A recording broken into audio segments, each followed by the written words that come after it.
يا أيها الذين آمنوا اتقوا الله وقولوا قولا سديدا يصلح لكم أعمالكم ويغفر لكم ذنوبكم ومن يطع الله ورسوله فقد فاز فوزا عظيما.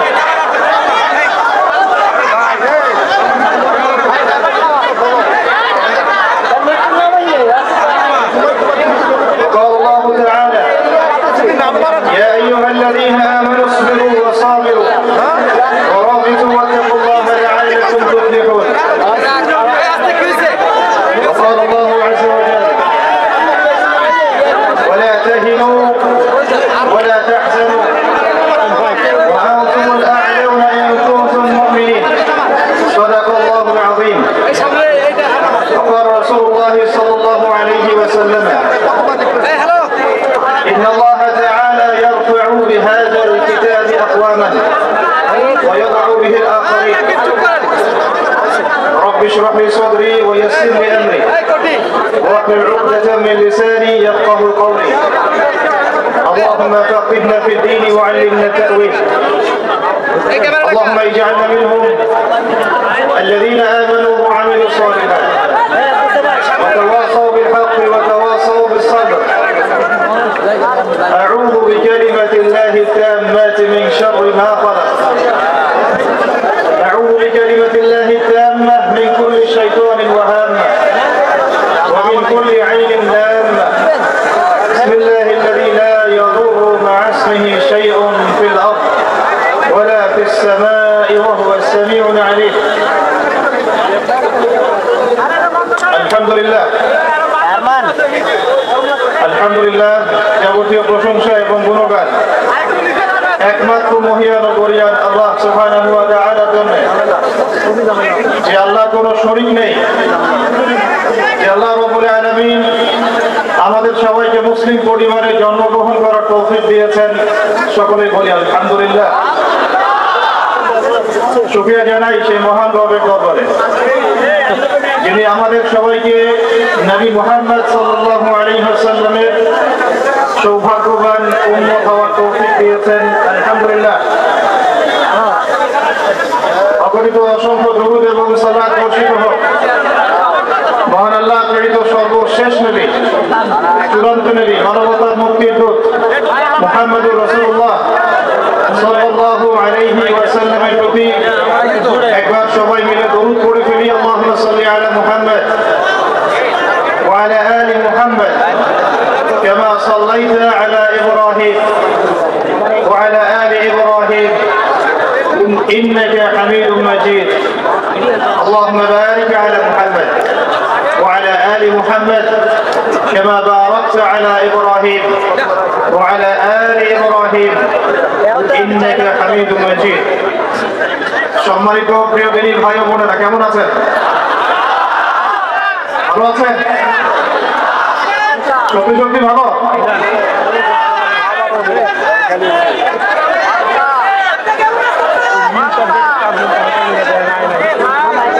একটু পরিবেশ বজায় রাখি ভাই, আল্লাহর ওয়াস্তে দ্বীনি মজলিসের পরিবেশ বজায় রাখি।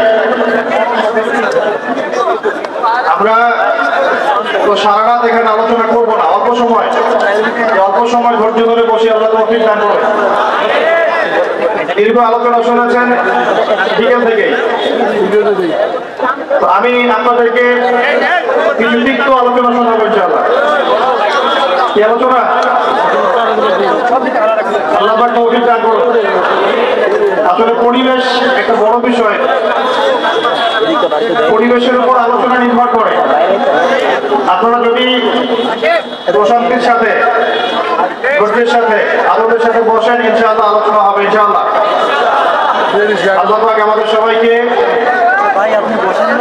কোরআন এবং সুন্নাহর আদব রক্ষা করে চলার তৌফিক দান করেন। যারা খুঁজিয়ে নিচ্ছেন তাদেরকে একটু সময় দেন, আপনারা একটু ধৈর্য ধরেন, তারা একটু সময় নিচ্ছে নেই নিয়ে তারা যখন ক্লোজ করবে আমরা আলোচনা যাচ্ছি ইনশাআল্লাহ। সবার আগে আমরা একটু শুকরিয়া জানাই আল্লাহ পাকের দরবারে, যে আল্লাহ পাক আমাদের সবাইকে দ্বীনি মজলিসে বসার তৌফিক দিয়েছেন। বলি আলহামদুলিল্লাহ। আজকে জুমার রাত চলছে। জুমার দিনে যে আমলগুলো আছে এই আমলগুলো আমরা যেন আগামী কাল থেকে করতে পারি তার আগে একটু জেনে নেই স্পেশাল কি কি আমল করবেন, ওখান থেকে আমার আলোচনার মূল জায়গায় আসবো ইনশাআল্লাহ। প্রিয় ভাইরা আমার দিকে তাকান। জুমার দিনে অবশ্যই বেশি বেশি নবী সাল্লাল্লাহু আলাইহি ওয়াসাল্লামের প্রতি দরুদ পড়তে হবে। আল্লাহ তাআলা তৌফিক দান করেন। বেশি বেশি দরুদ কেন? জুমার দিনে নবী সাল্লাল্লাহু আলাইহি ওয়াসাল্লামের কাছে স্পেশালি এই দরুদ এবং সালামগুলো পেশ করা হয় এবং আপনি যত বেশি দরুদ পড়বেন, নবীর উপর সালাম পেশ করবেন, আল্লাহ পাকের রহমত তত বেশি আপনার উপর নাযিল হবে। আল্লাহ রহমত চাই না চাই না? একবার দরুদ পড়লে আল্লাহ পাক 10 বার রহম করবেন ইনশাআল্লাহ। 10টা গুনাহ আল্লাহ মাফ করে দিবেন, মর্যাদার স্তর 10 গুণ বাড়াই দিবেন এবং আল্লাহ পাক আপনার আমলনামা থেকে 10টা পাপ মিটিয়ে দিবেন। তাহলে আমরা যখনই নবীর নাম শুনবো বলবো সাল্লাল্লাহু আলাইহি ওয়াসাল্লাম। কি বলবো ভাই? আমার সাথে সংক্ষিপ্ত একটা দরুদ পড়েন। আল্লাহুম্মা সাল্লি আলা মুহাম্মদ, আল্লাহুম্মা বারিক আলা মুহাম্মদ, অথবা আল্লাহুম্মা সাল্লি আলা মুহাম্মদ ওয়া সাল্লিম, আল্লাহুম্মা সাল্লি আলা মুহাম্মদ ওয়া সাল্লিম, অথবা আল্লাহুম্মা সাল্লি ওয়া সাল্লিম আলা নবিনা মুহাম্মদ। জুমার দিনে একটা কাজ পেলাম। 2, জুমার দিনে আমরা সকাল সকাল গোসল করবো ইনশাআল্লাহ। আগে আগে মসজিদে যাব, পায়ে হেঁটে মসজিদে যাব এবং ইমামের কাছাকাছি বসার চেষ্টা করব। ইমাম সাহেবের খুতবা মনোযোগ সহকারে শ্রবণ করার চেষ্টা করব এবং খুতবা চলাকালীন কথাবার্তা বলবো না, কাউকে ডিস্টার্ব করবো না। ইমামের সাথে নামাজ শেষ করবো। নবী সাল্লাল্লাহু আলাইহি ওয়াসাল্লাম বলেছেন প্রত্যেক পদক্ষেপের বিনিময়ে 1 বছরের নফল রোজা, 1 বছরের নফল নামাজের নাকি হবে ইনশাআল্লাহ। পারবো ইনশাআল্লাহ। 3 নাম্বার, জুমার দিনে 2টা ওয়াক্ত আছে। কয়টা? 2টা ওয়াক্ত উলামায়ে কেরামের ইজতিহাদ। হাদিসে আছে একটা সময়, হাদিসে আছে একটা সময়। উলামায়ে কেরামের সালাফের ইজতিহাদ যে এটা দুটো হতে পারে, মানে এই সময়ও হতে পারে, এই সময়ও হতে পারে। যে সময়ে আপনি যে দোয়াই করবেন কবুল হবে ইনশাআল্লাহ। যে দোয়াই করবেন কবুল হবে ইনশাআল্লাহ। ভাই আমার রাগ ওঠার আগেই আর ধমক খাওয়ার আগে চুপ হয়ে যাও আল্লাহর রাস্তায়। মানে আমার রাগ উঠলে আমি নিজেকে কন্ট্রোল করতে পারি না। রাগ ওঠার আগে আর ধমক খাওয়ার আগে আর কোনো ইস্যু সৃষ্টি হওয়ার আগেই চুপ হয়ে যান আল্লাহর রাস্তায়। যে যেখানে আছেন ওইখানে দাঁড়ায় যান, যে যেখানে বসে আছেন ওইখানে বসে পড়েন। আলোচনা যেটা হবে মনোযোগ দিয়ে দিলের কান দিয়ে শুনবো ইনশাআল্লাহ এবং নিয়াত করবো। আগে আমি নিয়াত করছি যেন আল্লাহ আমাকে বলা অনুযায়ী আমল করার তৌফিক দেন, আপনাদের সবাইকে শোনা অনুযায়ী আমল করার তৌফিক দেন। প্রিয় ভাইরা, 2টা ওয়াক্ত হচ্ছে। 1, যখন ইমাম সাহেব খুতবা শুরু করেন এই সময় থেকে নিয়ে নামাজ শেষ হওয়া পর্যন্ত এইটুক সময় দোয়া কবুল হবে ইনশাআল্লাহ। আমরা দোয়া কবুল হওয়ার ওয়াক্তগুলো জানি না, তাই দোয়া কবুলের জন্য এখানে ওখানে ধর্ণা দেয়। অথচ জুমার দিনে আল্লাহ পাক আপনার দোয়া কবুল করার জন্য একদম হাজির। জুমার দিন যখন খুতবা শুরু হবে আপনি দোয়া করা শুরু করবেন মনে মনে। আর খুতবার দ্বিতীয় অংশে ইমাম সাহেব দোয়া করেন, খুতবার দ্বিতীয় অংশে ইমাম সাহেব দোয়া করেন। আমরা বুঝি না বলে দোয়ায় আমিন পর্যন্ত বলি না। কি বলি না? এই হচ্ছে আমাদের জেনারেশনের অবস্থা। আমরা জানিও না যে কোনটা দোয়া। বাংলাদেশে 90% মানুষ জেনারেল ব্যাকগ্রাউন্ডের, তাদের মধ্যে বেশিরভাগ মানুষই জানে না যে কোনটা দোয়া হচ্ছে।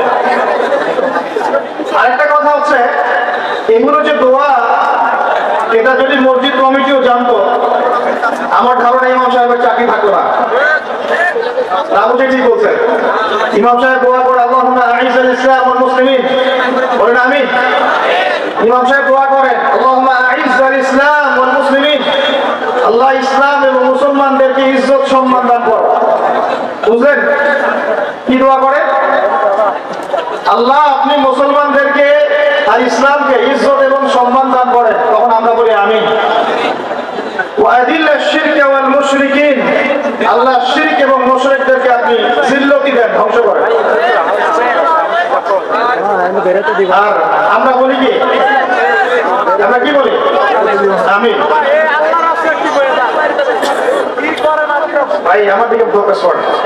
আচ্ছা এখানে কি কোনো সমস্যা? আপনারা বসে পড়েন না ভাই, সবাই বসে পড়েন, যা করেন বসে বসে করেন।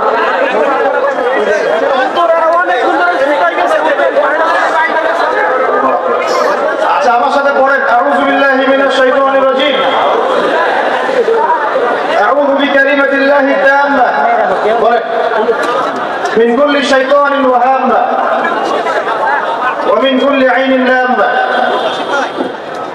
আচ্ছা বলছিলাম ইমাম সাহেব দোয়া করেন। ইমাম সাহেব বলেন আল্লাহুম্মা আইজ্জাল ইসলাম ওয়াল মুসলিমিন, আমরা আমিন বলি।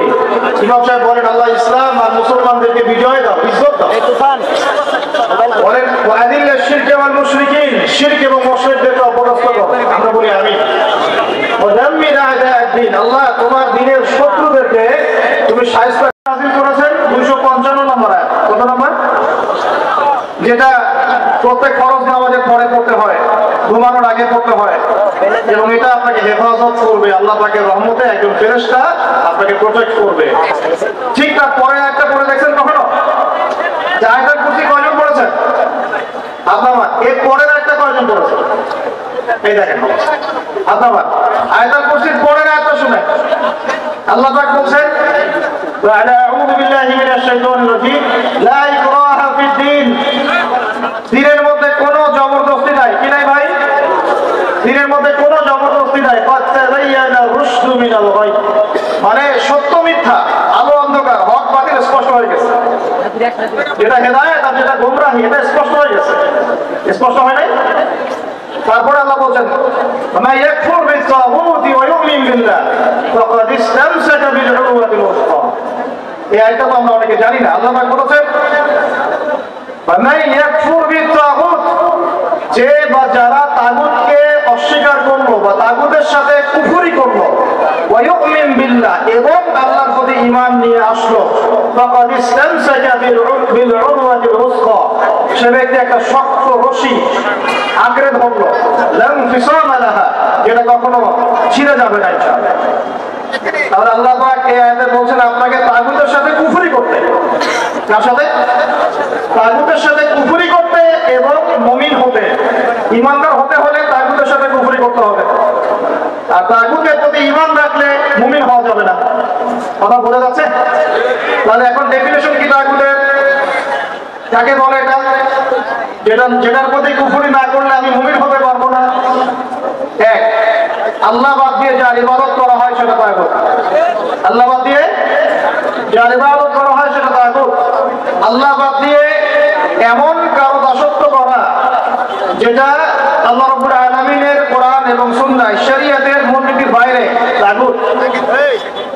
এমন কোন বিধান যেটা দাসত্ব করলে আল্লাহর কোরআনের বিধানকে অবজ্ঞা করা হয়, ওটাও তাগুত। এমন কোন সিস্টেম যে সিস্টেমটা আল্লাহ এবং তার রাসূলের বিধান মোতাবেক চলে না, গায়রুল্লাহর বিধান মোতাবেক চলে, ওটাও তাগুত। আমার কথা কি বোঝা যাচ্ছে? ভয় লাগতেছে? তাগুতের সাথে কুফরি না করতে পারলে মুমিন হতে পারবে না। এখন চক্র বটন সব তাগুত, চক্র বটন সব তাগুত। আমাদের উচিত ইসলামের মধ্যে এই আয়াতের অনুযায়ী আমল করা। আল্লাহ পাক বলেছেন খুলু ফিস-সিলমি কাফা, তোমরা পরিপূর্ণরূপে ইসলামে প্রবেশ করো, আংশিক প্রবেশ করো না ভাই, আংশিক ইসলামে প্রবেশ করো না, পরিপূর্ণ ইসলামে প্রবেশ করো। আমরা এখন পর্যন্ত নামাজও পড়ি, সুদও খাই, মাশাআল্লাহ। আমরা এখন পর্যন্ত নামাজও পড়ি, বেপরদায় চলি, নামাজও পড়ি, বছর বছর হজ উমরাও করি, মাঝে মাঝে দান সাদাকা করি, কিন্তু যাকাত দেই না। আমরা আল্লাহর বিধানের কথা বলি, মুখে কালিমা লা ইলাহা ইল্লাল্লাহর কথা বলি ঠিকই, কিন্তু অন্যায়ভাবে মানুষের উপর জুলুম করতে আছি, করতে কোথায় আছে কোথায় আছে। আমরা লা ইলাহা ইল্লাল্লাহ বলি ঠিকই, তারপরেও লা ইলাহা ইল্লাল্লাহর একটা বিধানও বাস্তবায়ন করি না। বাস এখন কতটুকু মুমিন আছি আর কতটুকু মুসলমান আছেন, আর এই প্রটেস্ট্যান্ট ভার্সন ইসলাম পালন করলে কি ফায়দা হবে এটা আপনি বুঝতে চেষ্টা করেন। বলছিলাম যে অন্তত পক্ষে জুমার খুতবা চলাকালীন এবং জুমার খুতবায় যে দোয়াগুলো হয় তখন আমিনটুকু বলেন। আমাদের আরবির এমনই বেহাল দশা, ইমাম সাহেব কি তেলাওয়াত করছে ওইটুকু আমাদের জ্ঞান নাই। ইমাম সাহেব তেলাওয়াত করছে ইয়া আইয়ুহাল্লাযীনা আমানু ইত্তাকুল্লাহ, হে মুমিনগণ তোমরা আল্লাহকে ভয় করো, ওয়া যারু মা বাকিয়া মিনার রিবা, তোমরা সুদের অবশিষ্ট অংশ মানে সুদ ছেড়ে দাও। ইন কুনতুম মুমিনিন, যদি প্রকৃতপক্ষে মুমিন হয়ে থাকো তাহলে ছেড়ে দাও। কি ছেড়ে দাও ভাই? সুদ। কে বলছে? আল্লাহ। তারপরে আল্লাহ পাক বলছেন ওয়া ইল্লাম তাফআলু, যদি তোমরা সুদ না ছাড়ো ফাযারু বিহারবিন মিনাল্লাহি ওয়া রাসূলিহি, তোমরা আল্লাহ এবং তার রাসূলের সাথে যুদ্ধের ঘোষণা শুনে নাও। কি বুঝলেন? কি বুঝলেন? যে ব্যক্তি সুদ খায় সে কার সাথে যুদ্ধ করতেছে? আর রাসূলের সাথে। যে ব্যক্তি সুদ খায় সে আল্লাহর সাথে যুদ্ধ করে, রাসূলের সাথে যুদ্ধ করে। মুসল্লি যারা দাঁড়িয়ে আছে, ইমাম সাহেব তেলাওয়াত করছে, একটা মুসল্লি হাই পাচ্ছে, হাই দিতে। এই হলো আমাদের আরবির অবস্থা। কোরআনের যে আমরা জানি না তার অবস্থা। এই জন্যই বাংলাদেশের মতো জায়গায় যারা 1.5 মিনিটের খুতবা দিতে 30টা ভুল করে তারাও সাহেবের বসে আছে। 1.5 মিনিটের খুতবা খালি আলহামদুলিল্লাহ নাহমাদুহু ওয়া নাস্তাঈনুহু ওয়া নাস্তাগফিরুহু ওয়া নু'মিনু বিহি ওয়া নাতাওয়াক্কালু আলাইহি বলতে থাকতে হবে। 1.5 মিনিট লাগে, এর মধ্যে 30টা ভুল হচ্ছে। ভুলগুলো এমন যে একটার সাথে একটা অর্থে এত পার্থক্য হচ্ছে আসমান আর জমিন। বুঝেন? সূরার ফজিলত শুনেছেন, সূরা ভাষায় পড়বেন। আগে আপনারা কোরআন তেলাওয়াত সহি করেন। কোরআন তেলাওয়াত সহি না করে কোরআন পড়তে আসেন। কোরআন তেলাওয়াত পড়তে আসেন না মানে বুঝাচ্ছি তাফসীরে যায়েন না। তাফসীর ব্যাখ্যা বিশ্লেষণ এখানে যায়েন না। আগে আপনাকে কোরআন তেলাওয়াত সহি করতে হবে। আগে কোরআন তেলাওয়াত সহি করতে হবে। আলহামদুলিল্লাহ অর্থ দ্বারাই আল্লাহ পাকের জন্য সমস্ত প্রশংসা। শুধু হায়ের মাখরাজ ভুল হলেই আলহামদুলিল্লাহ বললেই অর্থ উল্টা যায়। সমস্ত নিন্দা আল্লাহর জন্য। নাউযুবিল্লাহ বলেন, নাউযুবিল্লাহ। কুল হুয়াল্লাহু আহাদ শুনেছেন, কুলের কাফ ভুল হলে আপনার অর্থ চেঞ্জ হয়ে যাবে। পড়ছেন আলিফ লাম মিম যালিকাল কিতাব লা রাইবা ফি। আলিফ লাম মিম এটা এমন একটা কিতাব যে কিতাবে কোনো সন্দেহ নাই। লা মানে বলেন, লা মানে নাই, রাইব মানে সন্দেহ, ফিহি মানে এর মধ্যে, ফিহি মানে এর মধ্যে মানে কোরআনের মধ্যে। তো এখন লা মানে নাই, এটাতে মদ আছে। আর যেটা লা, যেমন ইন্নাল ইনসানা লাফি খুসর, ইন্না নিশ্চয়, আল ইনসান মানুষ, মানব জাতি। লা মানে এখানে অবশ্যই, এই লা এর উপর মদ নাই। ফি মানে মধ্যে, খুসর মানে ক্ষতি। নিশ্চয়ই মানুষ অবশ্যই ক্ষতির মধ্যে আছে। এক লা এর অর্থ না, আরেক লা এর অর্থ অবশ্যই হ্যাঁ। বুঝতে পারতেছি ভাই? এক লা এর অর্থ বলেন না, আরেক লা এর অর্থ অবশ্যই হ্যাঁ। এখন আপনি যদি পড়েন যালিকাল কিতাব লা রাইবা ফি, কি অর্থ দাঁড়ায়? আপনি অর্থ করেন দেখি কি অর্থ দাঁড়ায়? এইটা এমন একটা বই, নাউযুবিল্লাহ, যে বইয়ের মধ্যে অবশ্যই আস্তাগফিরুল্লাহ। কি হলো এটা?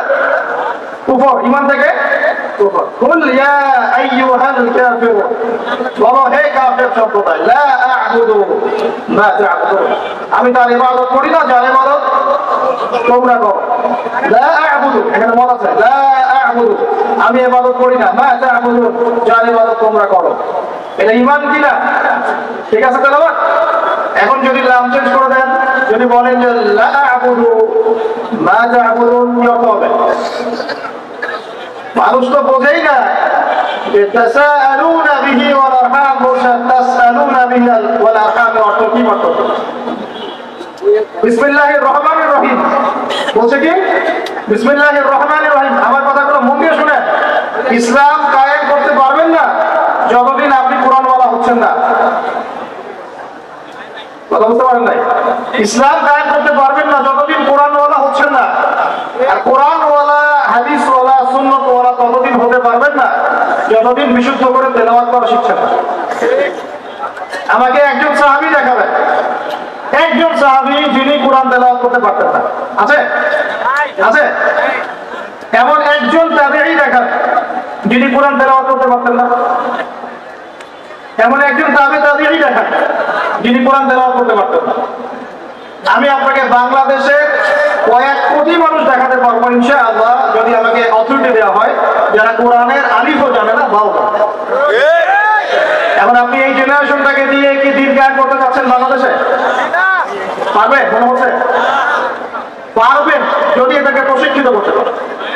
প্রশিক্ষণটা হবে কিসের প্রশিক্ষণ? আগে ইলমের, তাজকিয়ার, ঈমানের, তারপরে দাওয়াতের, তারপর জিহাদের। কথা বলা যায়? আগে ইলমের, আমলের, তাজকিয়ার, দাওয়াতের, জামাআত, ইমারত, তারপরে জিহাদের, এরপরে কামাতে দিন। আমি আস্তে আস্তে পয়েন্টে আসবো। আমার কথাগুলো মনে আপনারা বুঝতে পারছেন না? বুঝতে পারছেন কি? আমি বুঝাতে চাচ্ছিলাম তেলাওয়াতে এইভাবে ভুল হয়। আর মানুষ এখন এইসব এই প্রাইমারি লেভেলের যোগ্যতা অর্জন না করেই মানুষ দিনের পথে নিজেকে দায়ী হিসাবে পরিচয় দেওয়া শুরু করছে। না, খুবই দুঃখজনক। এটা খুবই দুঃখজনক, অবমাননাকর এবং উম্মার জন্য ভয়ঙ্কর ক্ষতিকর। আর আমরা সাধারণ মানুষ অনেক সময় না বুঝে এ ধরনের মানুষকে অনেক উঁচু মর্যাদা দেওয়ার চেষ্টা করছি, না বুঝে। এটা ঠিক হচ্ছে না, কারণ উপকার করতে গিয়ে ক্ষতি হয়ে যেতে পারে বেশি। জুমার দিনে দোয়াগুলো শিখেন, আরবিটুকু শিখেন, কোরআনের তাজবিদ সহকারে তেলাওয়াতটুকু শিখেন। কারা কারা তাজবিদ সহ তেলাওয়াত করতে পারেন হাত তুলে দেখে ভাই। আচ্ছা, এখন হাত নামান। আমাকে এখন বলেন আপনারা কারা কারা, যদি আগামীকাল সকালে কোরআনের জন্য জীবন দেওয়ার প্রশ্ন ওঠে, কারা কারা দিবেন? ইনশাআল্লাহ।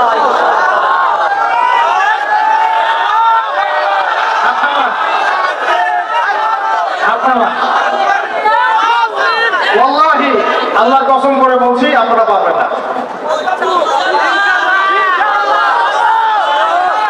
আচ্ছা আচ্ছা, ইনশাআল্লাহ আল্লাহ কবুল করেন। তাহলে আমাকে আগে কোরআন তেলাওয়াতটা সহি করে দেখান। জীবন দেওয়া অনেক পরের কথা, জীবন দেওয়া অনেক বড় কথা কি না? এটা এত সহজ? এত সহজ না ভাই, এত সহজ না। 3 দিনের রিমান্ডে একদম আপাতবাস্তব সব চেঞ্জ হয়ে যাবে।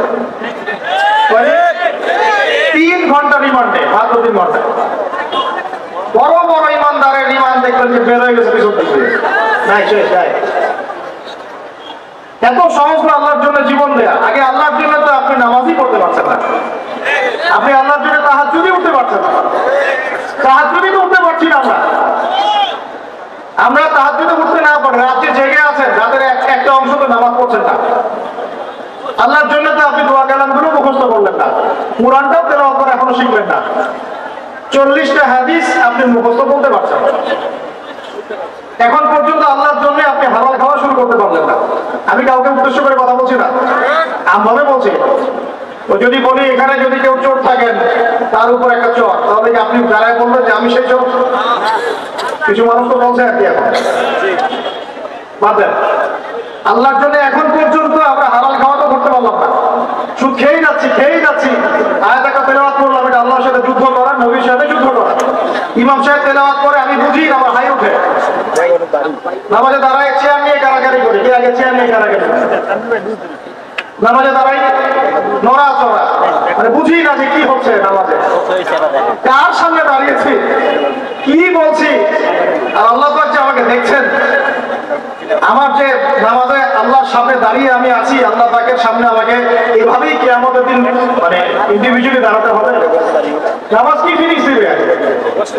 নামাজে দাঁড়িয়ে গা চুলকাচ্ছি, আঙ্গুল ফুটাচ্ছি, নড়াচড়া করছি, হাই উঠাচ্ছি, আর ইমাম সাহেব যদি একটু তেলাওয়াতটা লম্বা করে ফেলছে, তাহলে তো অবস্থা না।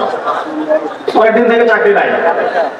এতগুলো কথা আমি ভূমিকা বলতে চাই নাই, শুধু মূল কথাটা হচ্ছে এখানে ভাই আমাদের সবাইকে আগে বেসিকটা ঠিক করতে হবে। রাজি আছে কি নাই? ওয়াজ শুনে কোনো লাভ নাই ভাই, আমার ওয়াজ শুনে কোনো লাভ হবে না। আপনি যদি আপনার বেসিক ঠিক না করেন, আমার ওয়াজ করেও কোনো লাভ নাই। আপনাকে হয়তো এটার জন্য আমি কিছু আজব পাবো, নিয়াত ঠিক থাকলে আপনি শুনেছেন, আপনার কোনো ওজোর থাকবে না কালকে আমাদের মাঠে, বাস এতটুকুই। আদতে এই বাংলার জমিনে দিন কায়েম হবে না। আমার মনে হয় না যে আমরা সবাই চাই যে আমরা দিনটা কায়েম করি, আমার মনে হয় না আমরা সবাই এটা চাই। গুটি কয়েক কিছু মানুষ চায়, বাকিরা মনে করে কি দরকার এত ঝামেলায় যাওয়ার, কি দরকার, ভালোই তো আছে, স্ত্রী সন্তান বউ বাচ্চা নিয়ে আসি, চাকরি বাকরি করছি, ব্যবসা বাণিজ্য করছি, খাচ্ছি যাচ্ছি, এভাবেই কবরে যাবো। কয়েকজন ঠিকই করে যে আমি একটা তাফসীর লিখে যাই বা একটা বই লিখে যাই, বা আমি অ্যাটলিস্ট কিছু হকের কথা বলে যাই, বা আমি অ্যাটলিস্ট একটা অ্যাসোসিয়েশন ফর্ম করি, দিনের জন্য কিছু করি, বা আমি অ্যাটলিস্ট একটা মসজিদ মাদ্রাসা করে তুলি, বা আমি যুবকদেরকে শিক্ষিত করার জন্য বা দিনের পথে আনার জন্য কোনো ফিকির করি, বা আমি আলেমদেরকে একসাথে করার একটা ফিকির করি। কয়জনের ফিকিরগুলো থাকে আসলে? সেলফি, ভিডিও, ছবি, এই মানে বাহ্যিক আবেগ, এইগুলো দিয়ে ভাই কিচ্ছু হবে না। আমার আগে এখানে বসে বসে, এরকম মঞ্চে বসে বসে বহু বরেণ্য ওলামায়ে কেরাম ওয়াজ করে গেছেন বাংলার মাটিতে, এবং তাদের অনেকেই কারাগারে চলে গেছেন।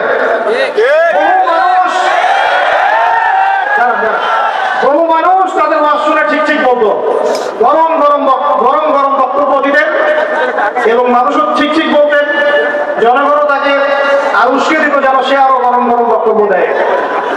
হ্যাঁ, বিশ্বাস করেন, বিগত তারা যখন নাই, বিগত 1 বছর, 2 বছর, 3 বছর, 4 বছর, 5 বছর চলে যায়, ওই ঠিক বলা জনগণ একবারও তাকে খোঁজ দিতেও যায়নি, একদিনও দেখতে যায়নি তাকে, একদিনও তার পরিবারের খবর নেয় নাই, একদিনও জানে নাই তার স্ত্রী কিভাবে রাত কাটাইছে, একদিনও তার সন্তানের খোঁজ নেয় নাই, তাকে এই বিপদ থেকে মুক্ত করার জন্য টাকা পয়সাও খরচ করে নাই, মামলা মোকদ্দমা দৌড়াদৌড়ি করে নাই। আমরা ফ্যান্টাসিতে দিন কার করতে পারবো। আমার কথা একটু তিক্ত, কিন্তু কথাগুলো বাস্তব। আজ না হোক কাল বুঝবেন ইনশাআল্লাহ, আজ না হোক কাল বুঝবেন ইনশাআল্লাহ। এখন 2023 সাল চলছে, 1444 হিজরি চলছে। 1444 মানে নবী সাল্লাল্লাহু আলাইহি ওয়াসাল্লাম 1444 বছর আগে দিন কায়েম করে চলে গেছেন পৃথিবীতে। 1444 বছর পর এসে আমরা এগুলো নিয়ে কথাবার্তা বলছি। আমরা জানি না আমাদের সামনে জাতিগতভাবে, বৈশ্বিকভাবে আর এমনিতেই ইউনিভার্সাল কতটুকু সময় বাকি আছে, আমরা এটা জানিও না। হাদিসে অনেক আগেই বলা হয়েছে যে এই 2 আঙ্গুলের ডিসটেন্স যতটুকু, তোমরা আমার 2 আঙ্গুল দেখো, এই 2 আঙ্গুলের ডিসটেন্স যতটুকু, আমার আগমন আর কিয়ামতের দূরত্ব এতটুকু। নবীজি অনেক আগে বলেছেন যে আসর থেকে মাগরিব, সময়টার উদাহরণ মিসাল হচ্ছে আসর থেকে মাগরিব। এইভাবে দিন কায়েম হয় না। আমরা যদি দিন সত্যিকার অর্থে কায়েম করতে চাই, আগে বেসিক ঠিক করতে হবে। আজকে রাতে দোয়া কবুল হবে ইনশাআল্লাহ। এখন যেহেতু আমরা একটা জামাতের মধ্যে আছি, আল্লাহর ফেরেশতারা এটা ঘিরে রেখেছেন ইনশাআল্লাহ। আল্লাহ পাক অবশ্যই আমাদের কথা শুনছেন, দোয়া শুনছেন। সবাই আগে দোয়া করি, নিয়াত করি যে এই নামাজের কথাটা আপনার কানে চলে গেল, আজকের পর থেকে কোনোদিনও যেন নামাজ না ছুটে যায়। জোরে বলেন মুজাহিদদের মতো। আল্লাহ আমাদের দোয়া আপনি কবুল করুন। আমাদের কারো যেন কখনো 1 ওয়াক্ত নামাজও আল্লাহ মিস না যায়, এবং নামাজে আমরা যা পড়বো তা যেন বুঝতে চেষ্টা করি। আল্লাহ পাক আমাদের সবাইকে কোরআন বিশুদ্ধ করে তেলাওয়াত করার তৌফিক দান করেন, এবং কোরআনের ভাষা আরবি শেখার তৌফিক দান করেন। আরবি না শিখে আমরা দাওয়াতি কাজে আসবো না, এবং আমরা সবসময় মুহাক্কিক ওলামায়ে কেরামের সাথে থাকবো। তাদের সাথে থেকে আমরা দিন শিখবো, তাদের সহবতে থাকবো, তাদের কাছে পরামর্শ করব, তাদের কাছে সিলেবাস করে নিয়ে পড়াশোনা করব, করে নিজের যোগ্যতাকে বাড়াবো ইনশাআল্লাহ। আল্লাহ পাক আমাদের দোয়া যেন কবুল করেন। আমরা সবাই হালাল খাবো আগে ইনশাআল্লাহ, কোনোভাবেই হারাম রিজিকে যাবো না ইনশাআল্লাহ। আল্লাহর সাথে যুদ্ধ করব না, নবীর সাথে যুদ্ধ করব না, সুদ ভিত্তিক অর্থনীতির সাথে আমাদের যেন কোনো সম্পর্ক না থাকে। যদিও এটা এই বিশ্বে একদম অলমোস্ট ইম্পসিবল, আমি বলছি অলমোস্ট ইম্পসিবল। এই বিশ্বে সুদ ভিত্তিক অর্থনীতির অক্টোপাসের এই চক্রজাল থেকে বের হওয়া অলমোস্ট ইম্পসিবল, কিন্তু একেবারে অসম্ভব নয়। আল্লাহ পাক যদি তৌফিক দেন আর আমাদের নিয়ত যদি ঠিক থাকে, ইনশাআল্লাহ চেষ্টা করলে আল্লাহ পাক রাস্তা দেখাবেন। স্বেচ্ছায় সুদ খাবো না, কারণ নবীজি বলছেন 4 শ্রেণীর মানুষকে আমি লালন করলাম, অভিশাপ। 4 শ্রেণীর মানুষকে আমি অভিশাপ করলাম, 1 শ্রেণী যে সুদ খায়, 1 শ্রেণী যে দেয়, 1 শ্রেণী সাক্ষী থাকে, আর 1 শ্রেণী লিখে রাখে। আপনি যে জবটার জন্য এত ট্রাই করছেন, আলটিমেটলি জবটা এই 4টার কোনো একটাতে পড়বে। বুঝতে পারবেন? আলটিমেটলি আপনি যে জবের জন্য ট্রাই করছেন এখন দিনটা দেখাকার পরে দেখেন কোনো না কোনো ভাবে এই 4টার মধ্যে পড়ে যায় কিনা। পড়ে গেলে আপনার আমার উপরেও নাউজুবিল্লাহ আল্লাহ নবীর লানত অভিশাপ চলে আসে। এদিকে যাচ্ছি, আল্লাহ হেফাজত করুন। আর ভয়ঙ্কর হাদিস তো অনেকদিন বলেছি, অনেকদিন শুনেছেন, আবারও শোনেন, কারণ আল্লাহ পাক সূরা আর রহমানে একই আয়াত 32 বার রিপিট করেছেন। কতবার? ফাবিআই আলাই রাব্বিকুমা তুকাযিবান। একটা আয়াত এতবার বলার কি দরকার ছিল? আল্লাহ পাক কি কোরআনের শব্দের অপচয় করে? কোরআনে কি একটা শব্দের অপচয় আছে? জুলকারনাইন বাদশা বা অনেকে নবী বলেন, সূর্যের আলো থেকে রক্ষা করার জন্য কোনো সভ্যতা ওদের কাছে নাই। ওই পুরো সভ্যতার বর্ণনা আল্লাহ পাক একটা শব্দের মধ্যে দিয়েছেন, কাযালিকা। কাযালিকা তার এমনই ছিল, কাযালিকা তার এমনই ছিল, শেষ। ওইটারই তাফসীর করেছেন কত বড় ওলামায়েরা। তাহলে সেই কোরআনে আল্লাহ পাক একই আয়াত এতবার রিপিট করলেন কেন? আর আল্লাহ পাক আমাদেরকে তার নিয়ামত গুলো চোখে আঙ্গুল দিয়ে দেখাই দিচ্ছেন, আর কোন কোন নিয়ামত তোমরা অস্বীকার করতে চাও। ওই জন্য আবারও বলছি, সুদের কথা আগেও বলেছি, আবারও বলছি, হাদিসটা আবারও শুনেন। যে ব্যক্তি সুদ খায় সে যেন তার মায়ের সাথে জেনা করে। যে ব্যক্তি সুদ খায় সে যেন তার মাকে বিয়ে করত। আল্লাহর কসম, আল্লাহর কসম করে বলছি। আর এই কথাগুলো বলার পিছনে আমার আল্লাহ সন্তুষ্টি ছাড়া কোনো স্বার্থ নাই। আল্লাহর কসম যে আমরা বাংলার জমিনে এই বিশ্বের ইহুদি খ্রিস্টানদের দ্বারা নিয়ন্ত্রিত এই অর্থ ব্যবস্থার মধ্যে ঢুকে পড়ে আমরা প্রত্যেকটা মুসলিম কান্ট্রি, শুধু বাংলাদেশে না, প্রতিটা মুসলিম কান্ট্রিতেই এখন সুদ ভিত্তিক অর্থনীতি চলছে।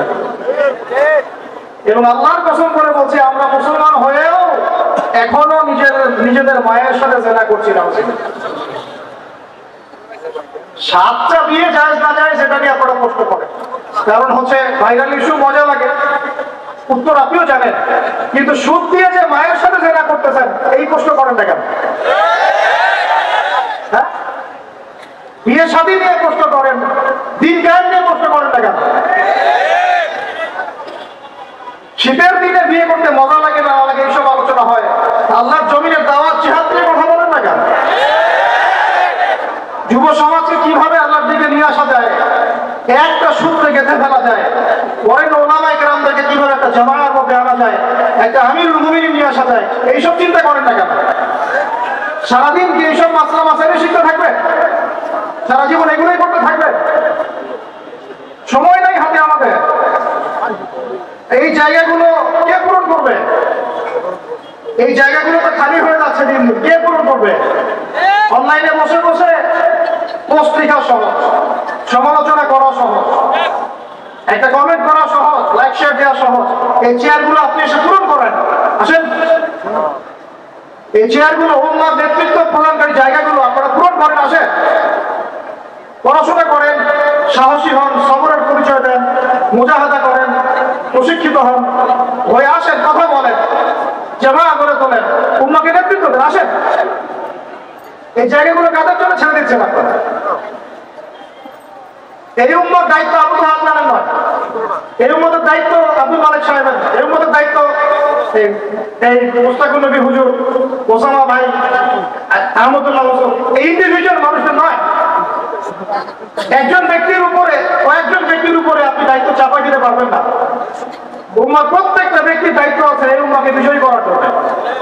আর আপনি চিন্তা করেন, আয়নার সামনে দাঁড়ান, আয়নার সামনে দাঁড়ায় চিন্তা করেন না যে সারাটা জীবনে 30-32 বছর বয়স হয়ে গেল, 40-50 হয়ে গেল, এই উম্মাহ আপনার কাছ থেকে কি পেয়েছে? এখন এই উম্মাহ আপনার কাছে কি পেয়েছে? কয়টা বই পেয়েছে? কয়টা লেকচার পেয়েছে? কয়টা অ্যাসোসিয়েশন পেয়েছে, কয়টা ইকোনমিক প্রজেক্ট পেয়েছে, কয়টা জামায়া, কয়টা ইমারা, কয়টা দাওয়া, কয়টা মসজিদ, কয়টা মাদ্রাসা, কি পেয়েছে উম্মাহ আপনার কাছে? আমি আপনার কলমে আঘাত করতেই আসছি। আমার কথায় আপনি আঘাত পাবেন আমি জানি। এই আঘাতটা আপনাকে আল্লাহর পথে নিয়ে আসবে ইনশাআল্লাহ। এই আঘাতটা ইনশাআল্লাহ আমাদের এই তরুণ ভাইদেরকে আল্লাহর পথে নিয়ে আসবে ইনশাআল্লাহ। সাহসী মানুষদের মতো বলেন ইনশাআল্লাহ। এই আওয়াজগুলা ইনশাআল্লাহ আমাদেরকে আল্লাহর পথে নিয়ে আসবে ইনশাআল্লাহ।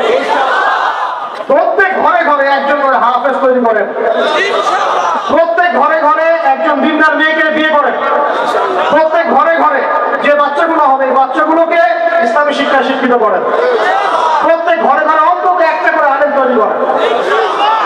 একটা আইয়ুবে দেন আমাদেরকে, একটা খালিদ বিন ওয়ালিদ দেন, একজন আপনি আমাকে ওমর ইবনে খাত্তাব দেন, একজন মুসআব বিন উমাইর দেন, একজন খুবাইব দেন, একজন মুসা বিন নুমাইর দেন, তাদের নাম বলবো, একজন তারিক বিন জিয়াদ দেন, একজন বিন কাসিম দেন। একটা সন্তান দেন আমাদের, একটা সন্তান মানুষ করেন, একটা 10টা-20টা বাচ্চা নিচ্ছি, একটাও মানুষ হয় না।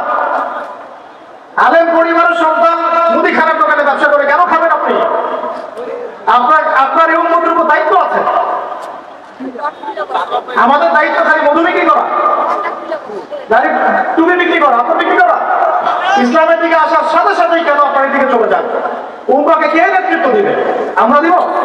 আমাদের কোনো ক্ষমতা আছে? আমাদের কোনো জ্ঞান আছে? আমাদের কোনো সেই যোগ্যতা আছে? আমাদের দিকে আঙ্গুল তুলতে পারবেন আপনি? কারণ আল্লাহর কসম, আল্লাহর জমিনের সবচেয়ে গুনাহগার বান্দা আমরাই। যদি আমরা সত্যিকারের নেতৃত্ব প্রদান করার যোগ্যতা অর্জন করতে পারতাম, এতদিনে আমাদের হাতে দিন বিষয় হয়ে যেত। নাই সেটা আমার মধ্যে, নাই সেটা হয়তো আমাদের মধ্যে পাচ্ছি না আমরা। আপনাকে দায়িত্ব নিতে হবে। একজন ভাই গার্মেন্টস ব্যবসায়ী, তিনি এত বড় একটা আয়োজন করতে পারেন, তার দায়িত্ব পালন করতে পারেন। আপনারও তো অর্থ সম্পদ আছে, একটা ইসলামিক ইউনিভার্সিটি করেন, একটা বড় একটা মার্কাজুল কোরআন, মার্কাজুল ইলম গড়ে তোলেন, ওলামায়ে কেরামদের একটা জামাত গড়ে তোলেন। কিছু পারেন না, অথেন্টিক বইগুলোকে প্রচার করার ব্যবস্থা করেন, কিছু কিছু অথেন্টিক মিডিয়া প্রডিউস করেন। তোমরা জেনারেল লাইনে পড়াশোনা করে কয়জন বিজ্ঞানী হচ্ছ?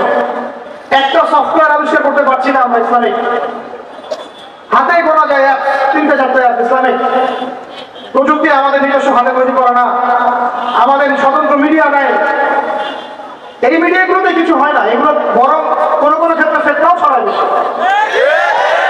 কারণ আমার কথা মন খারাপ করুন না, কারণ আমি চ্যালেঞ্জ করতে চাই আপনাদেরকে, আপনি 1000 জনকে বসান যারা দিন নিয়ে কাজ করতে চাচ্ছেন, তাদের 10% কোরআন তেলাওয়াত সহি না। কোরআন তেলাওয়াত সহি না করে আপনাকে এত বড় দায়িত্ব দিতে কে বলবেন? আপনি তো বুঝবেন না যে কোনটার সাথে কোনটা ছিল হবে, কি বলা দরকার, কি প্রচার করা দরকার, কি করা যাবে না।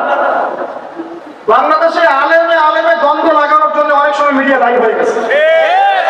কেন এরকম সামনে দিতে গেলেন?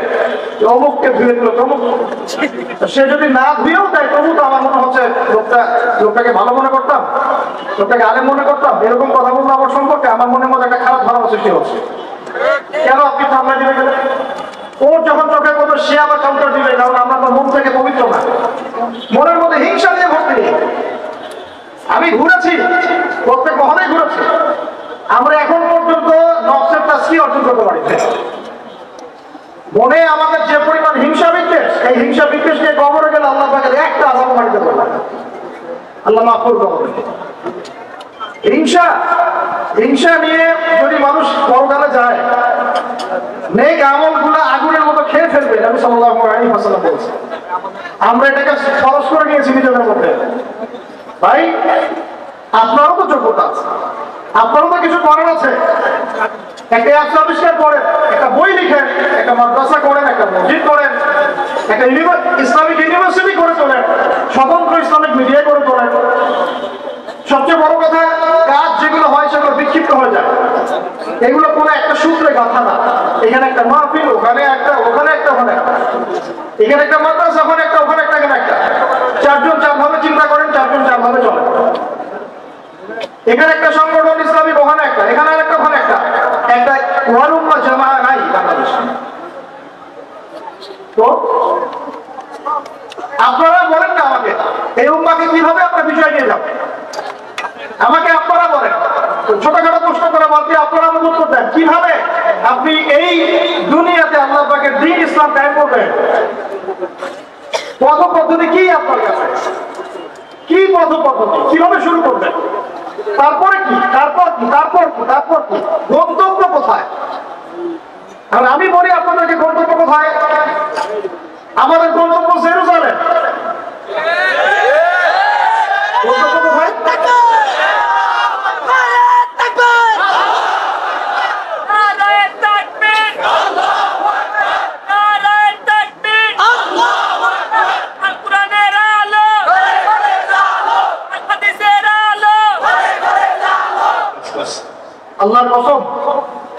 আল্লাহর কসম করে বলতেছে, আল্লাহ রাব্বুল আলামিনের কোনো পরোয়া নাই যদি বাংলাদেশে দিন কায়েম না হয়, যদি পাকিস্তানে না হয়, মালয়েশিয়াতে না হয়, এইখানে না হয়, ওইখানে না হয়, আল্লাহর কোনো পরোয়া নেই, কিছু যায় আসে না।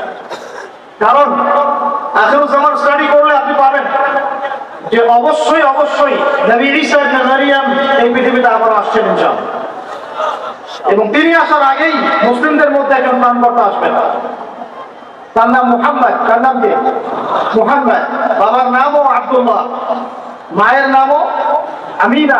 মিল থাকবে বংশের, উঁচু নাক, চওড়া কপাল, নবী সাল্লাল্লাহু আলাইহি ওয়াসাল্লামের চেহারার সাথে সাদৃশ্য থাকবে, মুসলমানদেরকে নেতৃত্ব দিবেন ইনশাআল্লাহ তাআলা। আমি বলছিলাম আল্লাহ পাকের কোনো পরোয়া নাই, কারণ এই হাদিসগুলো স্টাডি করলে আপনি দেখবেন জেরুজালেম মুসলমানদের হাতে আসতে যাচ্ছে ইনশাআল্লাহ। ওইখানে ঈসা আলাইহিস সালাম 40 বছর ইসলামের খেলাফত কায়েম করবেন ইনশাআল্লাহ। খেলাফত নাই, ইসলামের প্রতিষ্ঠার কথা আপনি ভুলে যান। খেলাফত ছাড়া ইসলামের প্রতিষ্ঠার কথা ভুলে যান। ঈসা আলাইহিস সালাম এসে ইহুদিদের সাথে কোনো সন্ধি করবেন না, ইউনাইটেড নেশনসে গিয়ে বলবেন না যে আমাকে একটা স্বাধীন ফিলিস্তিন রাষ্ট্র প্রতিষ্ঠার অনুমোদন দেন, তিনি কথা বলবেন না। তিনি বলবেন না যে আমাকে ডলার দেন, আইএমএফে গিয়ে বলবেন না আমাকে ঋণ দেন, বরং তিনি এই পুরো বৈশ্বিক কুফরি তাগুতি শক্তির গোড়ায় গিয়ে আঘাত করবেন ইনশাআল্লাহ। যতদিন পর্যন্ত এই পুরো বিশ্বে ইহুদি খ্রিস্টানদের যে অ্যালায়েন্স জায়নিস্ট মুভমেন্ট এর পতন না হচ্ছে, ততদিন পর্যন্ত মুসলমানরা স্বাধীন হতে পারে নাই। আমরা এখন পর্যন্ত স্বাধীন হতে পারি নাই, এটাই সত্য কথা। কখন স্বাধীন হবেন আপনি? কখন এই উম্মাহ স্বাধীন হবে? যখন আপনার আমার কথায় পশ্চিমারা উঠবে বসবে, তখন যখন আপনার আমার কথায় এই ইহুদিরা উঠবে আর বসবে, তখন যখন আপনার আমার কথায় এই পুরো কুফরি তাগুতি শক্তির উঠবে বসবে, তখন বুঝবেন উম্মাহ স্বাধীন হয়েছে। স্বাধীনতা শুনছেন?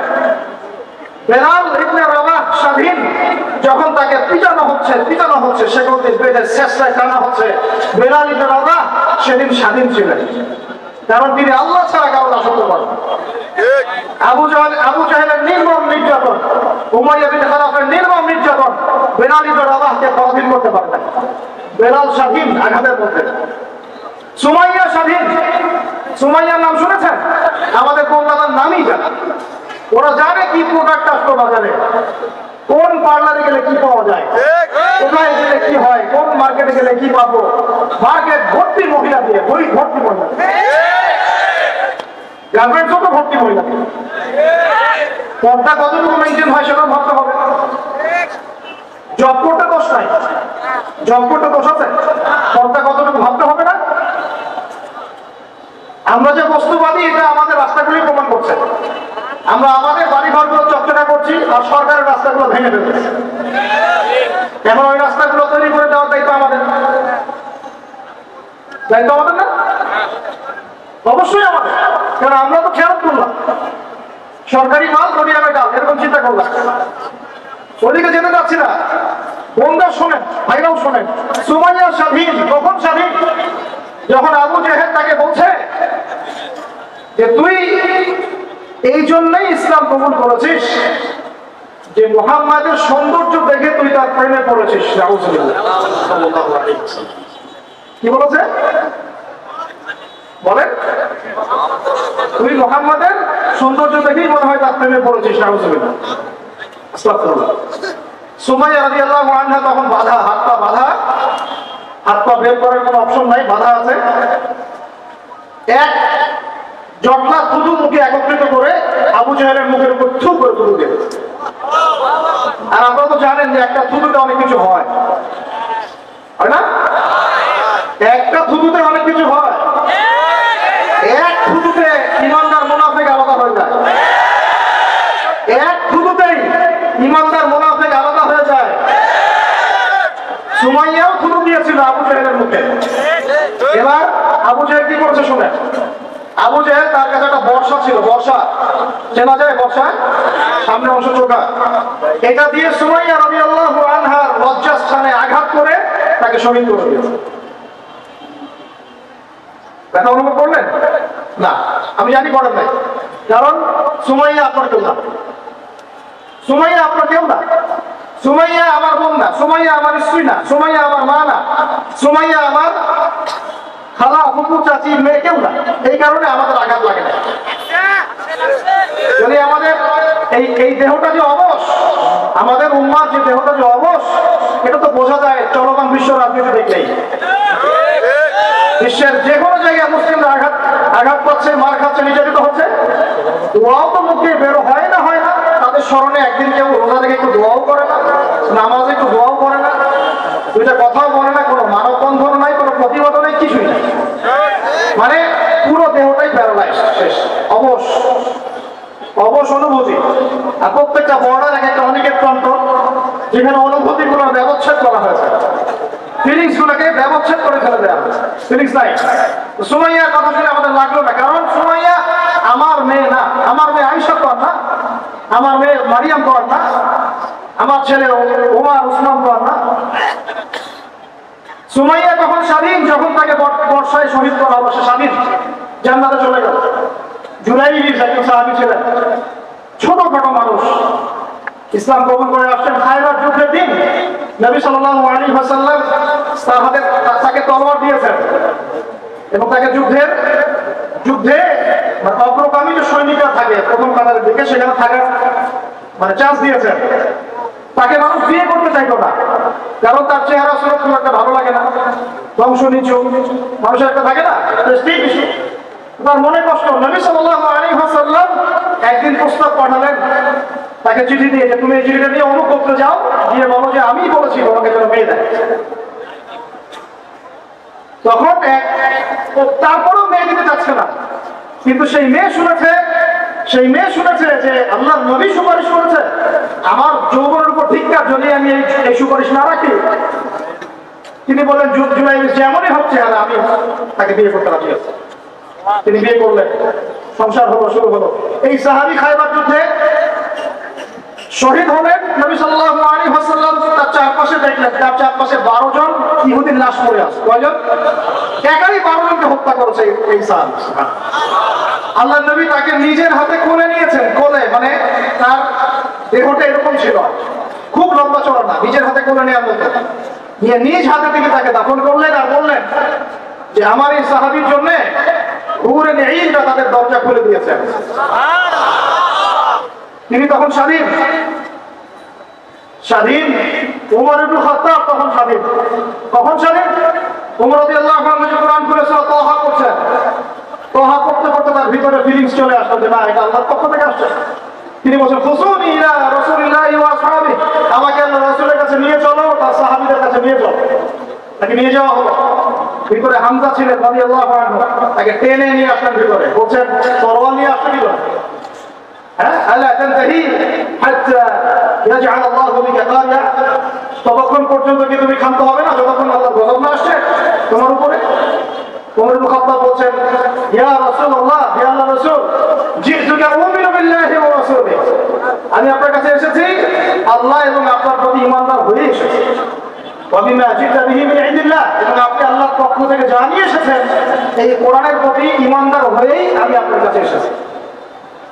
আশহাদু আল্লা ইলাহা ইল্লাল্লাহ ওয়া আশহাদু আন্না মুহাম্মাদান আবদুহু ওয়া রাসূলুহু। কালিমা পড়লেন, মুসলিম হলেন, স্বাধীন হলেন।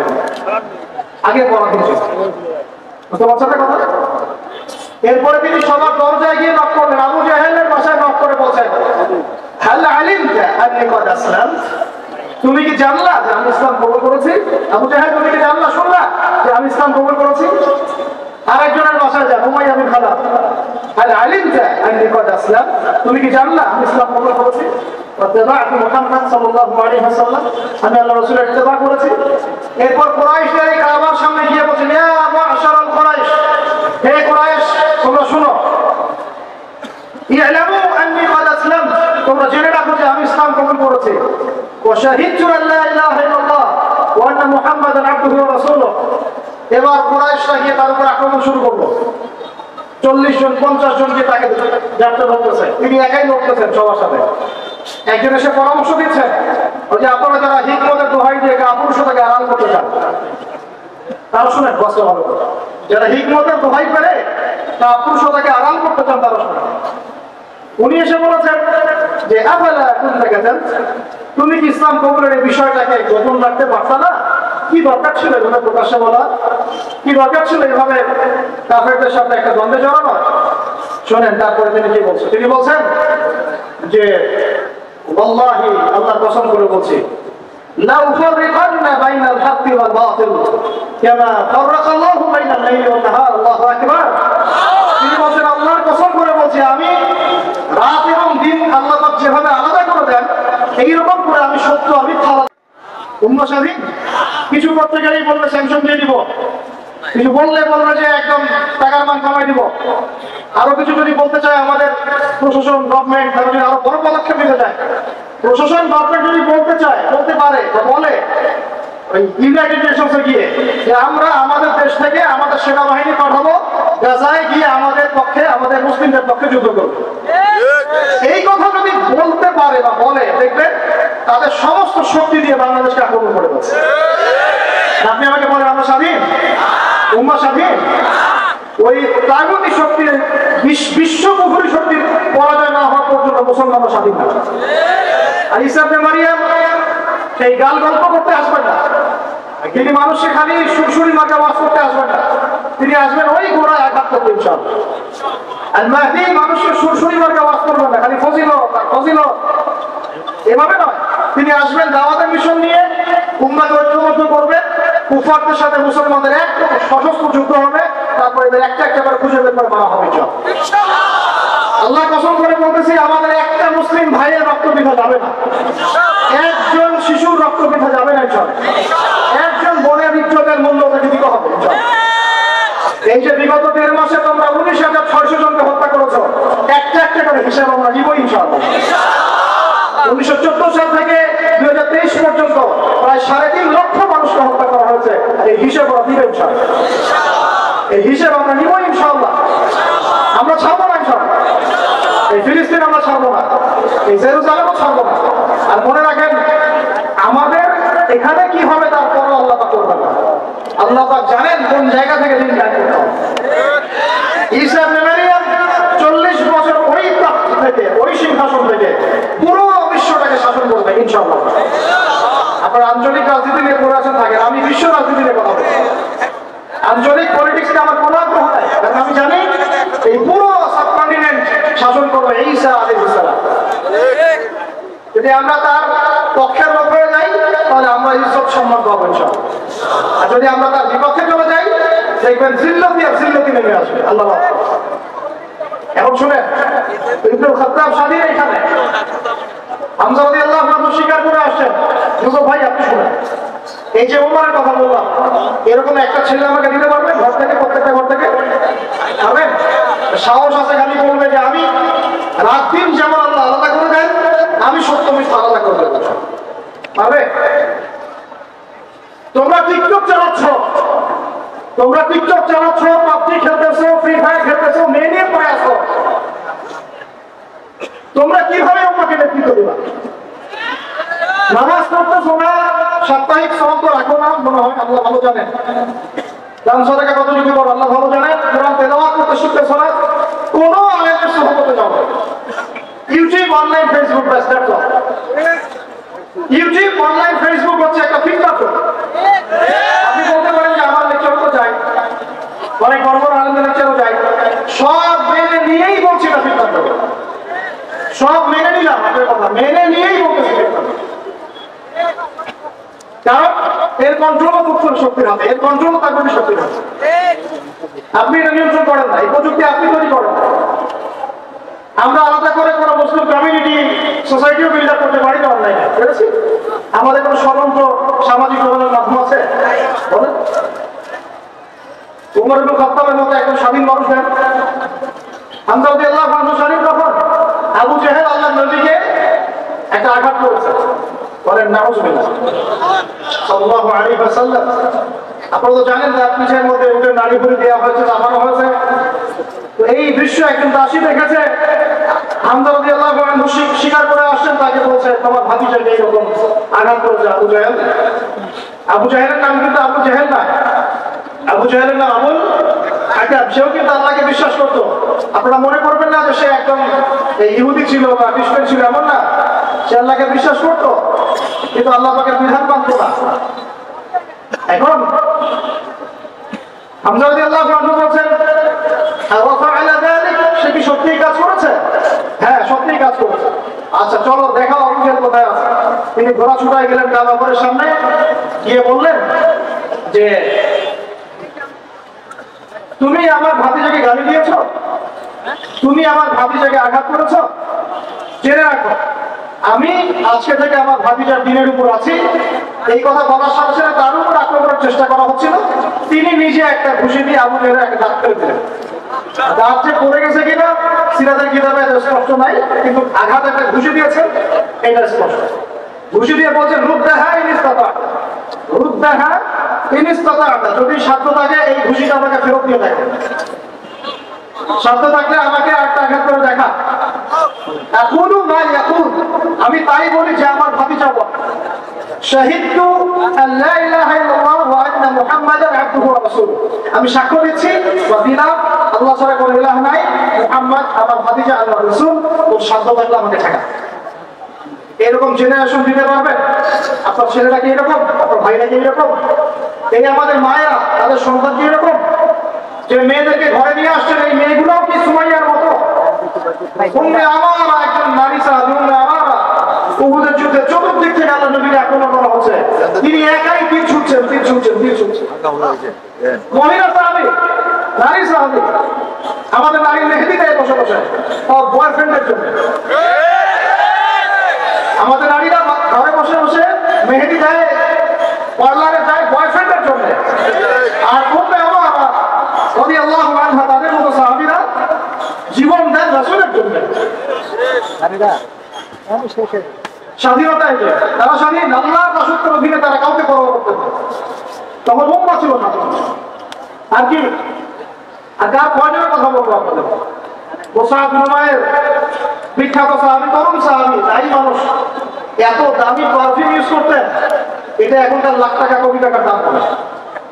বৃত্তশালী পরিবার, এই যে বৃত্তশালী পরিবারের সন্তান শুনেন, আপনার তো বাইক দাও না করা, গাড়ি ড্রাইভ করে বেড়েন, মাঝখানে অ্যাক্সিডেন্ট করে দেন, কেসও খান না, তার বাপের টাকা আছে পারবেন না, ইয়াবা খান, তারপরে গিয়ে মেয়ে নিয়ে ফুর্তি করেন, সেটা নিত্য নৈমিত্তিক ব্যাপার। একটা মেয়েকে পিছনে উঠান, 7 দিন ঘোরেন, আবার চেঞ্জ করেন, 7 দিন পর আরেকটা নেন।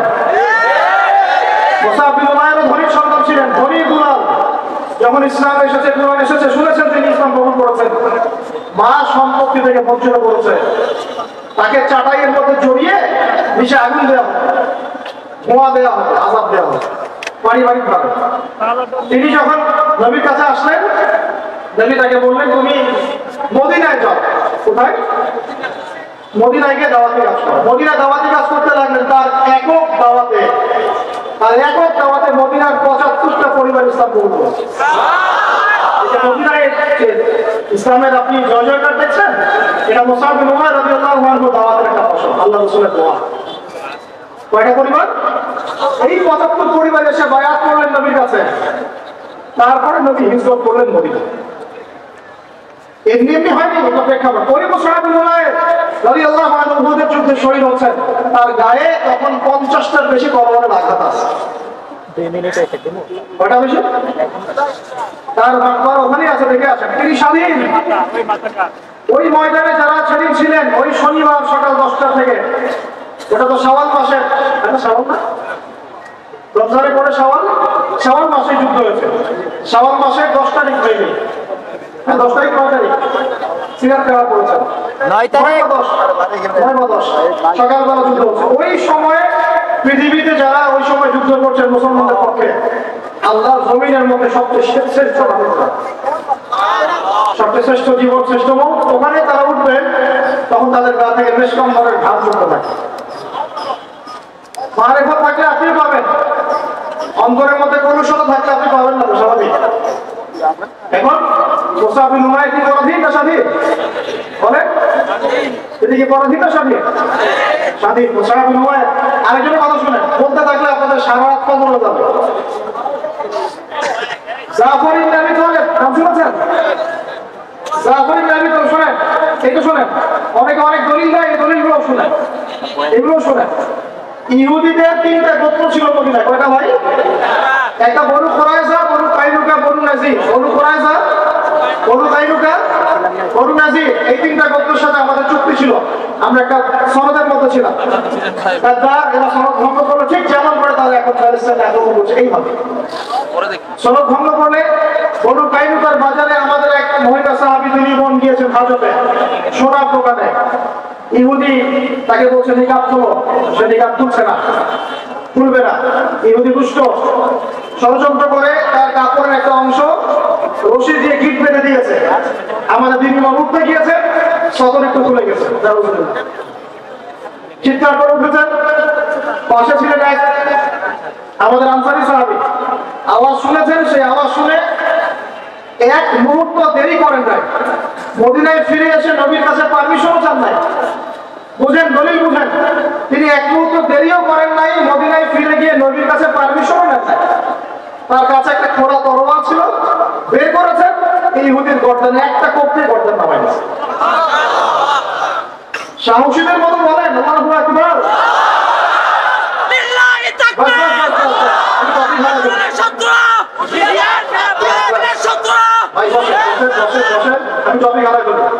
আমি দলিল দিচ্ছি আপনাকে। সাহাবী নবীকে গিয়ে জিজ্ঞাসা করেছেন, পরামর্শ নিয়েছেন, তার সামনে তার বোনকে এইভাবে কিস করা হয়েছে, এক মুহূর্ত দেরি করেন নাই, গর্দান নামাই দিয়েছে। এবার ইহুদিরা মিলে ওই সাহাবীর উপর আক্রমণ করে ওই সাহাবীকে শহীদ করে দিয়েছে। তাই শেষ, ওনাকে মেরে ফেলেছে। তারপরে এই কেসটা নবীর দরবারে আসলো। নবীর দরবারে আসার পরে নবী সাল্লাল্লাহু আলাইহি ওয়াসাল্লাম সাহাবীর ব্যাপারে কোনো সমালোচনা তো করলেনই না। সাহাবী, তুমি ভুল করেছো, আমাকে জিজ্ঞেস করে করো নাই, আমার পরামর্শ কেন নেও না, এগুলো তো বললেনই না। বরং তার অন্যান্য সাহাবীদেরকে বললেন, সবাই যুদ্ধের বর্ণ করে বের হও, বনু কুরাইজা, বনু কাইনুকাকে আক্রমণ করছো।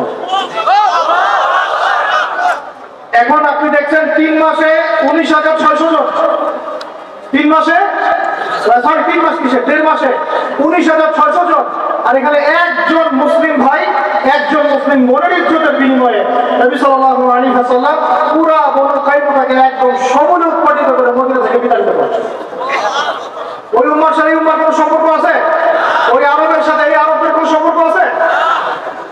ওই স্বাধীনতার সাথে এখনকার এই পরাধীনতার কোনো সম্পর্ক আছে? এরপরে আপনারা ফ্যান্টাসি নিয়ে পড়ে আছেন। আল্লামা রুমি বলতেন, একজন বড় সুফি মানুষ ছিলেন, উনি বলতেন যে আমি যা বুঝি আর আমি যা জানি, বুঝতে পারি, তোমাদেরকে বলে কি লাভ, তোমরা তো বুঝবা না। কে বলতেন? বড় বড় যারা আল্লাহ রুমি, তারা তাদের কথাটি ঠিক হয়, মনে হয় একটু অস্বাভাবিক, কিন্তু এর ভিতরে গভীরতা থাকে।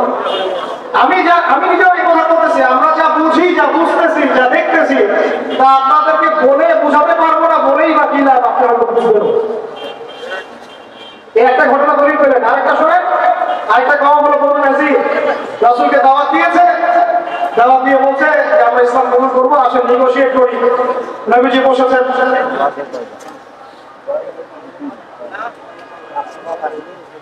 আমি ঘুরিয়ে দিচ্ছি, এই 2-3টা কথা বলে ঘুরিয়ে দিচ্ছি। নবী সাল্লাল্লাহু আলাইহি ওয়াসাল্লাম গিয়েছেন দাওয়াত দিতে বনু নাজির সিঁড়ির মধ্যে, এটাকে বলে দেয়ালে হেলান দিয়ে আছেন, উপর থেকে এরা চাকি আছে না, চাকি, এখানে আমরা ধান ভাঙে হাড়িটা মারা পড়া, বড় বড় যে লোহার আর পাথরের, এইগুলো উপর থেকে ফেলে তাকে হত্যা করার চেষ্টা করেছে। ছিল, বনু নাজির। কোন বনু? ইহুদিদের বনু নাজির। আল্লাহ নবী জিবরাইল আলাইহিস সালামের মাধ্যমে জানতে পারলেন, সেখান থেকে উঠলেন, উঠে বললেন যে ঠিক আছে বনু নাজিরকে আমরা অবরোধ করবো। 2 মাস অবরোধ করে রাখা হলো, সূরা হাশরের পরে দেখেন। এরপরে এরা নিজেদের ঘর বাড়িগুলো কাঁধে করে নিয়ে মদিনা থেকে বিতাড়িত হলো। বনু নাজির দলিল নাম্বার 2। 3 বনু কুরাইজা, বাকি আছে শুধু একটা হল বনু কুরাইজা। বনু কুরাইজাকে বলা হয়েছে আমাদের সাথে থাকবে, অন্যদের সাথে যেতে পারবো না। ওকে ভাই খন্দকের যুদ্ধে 10,000 সেনাবাহিনী নিয়ে আবু সুফিয়ান আক্রমণ করেছে মদিনা, অবরোধ করে রেখেছে। এই সুযোগে বনু কুরাইজা কুরাইশদের সাথে মিলে আমাদের সাথে গাদ্দারি করে। আল্লাহ নবী যুদ্ধ শেষ করে বনু কুরাইজায় গিয়ে না গিয়ে কেউ আসলে নামাজ পড়বে না, ওদের সাথে গিয়ে মীমাংসা করতে হবে তারপর। ওখানে গিয়ে ওদেরকে অবরোধ করা হলো। সাদ বিন মুআয রাদিয়াল্লাহু আনহু হাতে এই বনু কুরাইজার একজন বালেক যারা ছিল এদের সবার গর্দান নামানো হচ্ছে। এটা বনু কুরাইজা, বনু কুরাইজা, বনু কাইনুকা, বনু নাজির, তিনটা বড় বড় গোত্রের সাথে আমাদের যুদ্ধ হয়েছে নবী জীবিত থাকাকালীন। কি কি শুনিয়ে দেখেছেন। আর এখন আপনি দেখছেন বিগত 100 বছর 1914 থেকে 2023 পর্যন্ত মার তারা দিতেই আছে, মুসলমান খাইতেই আছে। 4বার বড় বড় যুদ্ধ হয়েছে। যুদ্ধ এই 4টাতে মুসলমানদের মোটামুটি বলা যায়। এখন মোটামুটি 78 থেকে 80 জায়গা ওদের। এখন কি নতুন করে এই জিহাদটা ওখানে ফরজ হয়েছে না আগে থেকে ছিল? ওদেরকে বের করে দেওয়ার পর, 3টা গোত্রকে বের করে দেওয়ার পর খায়বারে তারা কিছু বাকি ছিল। আলী রাদিয়াল্লাহু আনহু হাতে পতাকা দিয়ে বললেন খায়বারে আক্রমণ করো, এটাই দুর্গ জয় করবে ইনশাআল্লাহ। খায়বারের মারহাব ছিল একজন বীর, ইহুদি বীর, এটাই বজ্রের সাথে লড়তে পারে। আলী ইবনে আবি তালেবের তরোয়াল আঘাতে ওর মাথার উপর থেকে তরোয়াল গিয়ে এইভাবে বসে গেছে মাটিতে, মানে সে হবে এইভাবে দ্বিখণ্ডিত হয়ে গেছে।